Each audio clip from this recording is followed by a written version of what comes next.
Childhood Mary 6. Did Mary consecrate her life to God? Did the Virgin Mary, in her childhood, consecrate her life to God?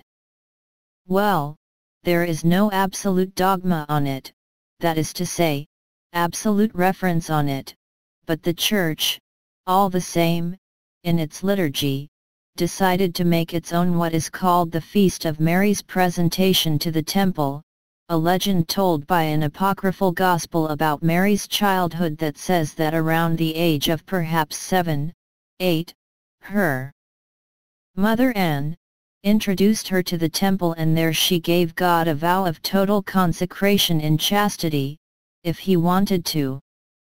Why if he wanted to? Because the virgins of Israel had to get married.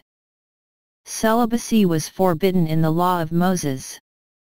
So the Virgin Mary said, "If you want it, I will be consecrated to you in virginity, and if you do not want, your will be my will."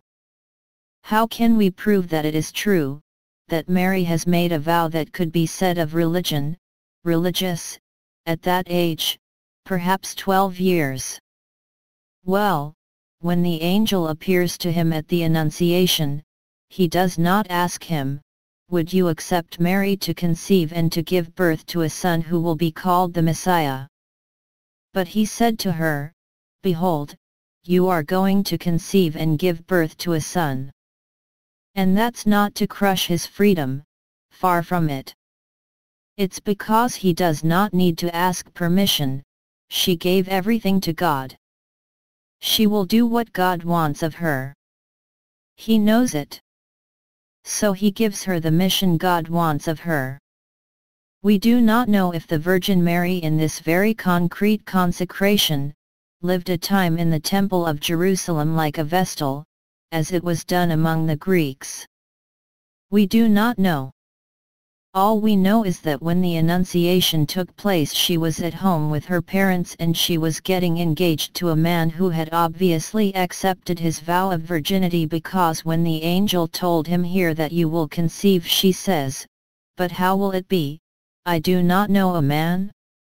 But she comes, the same morning, to get engaged with a man.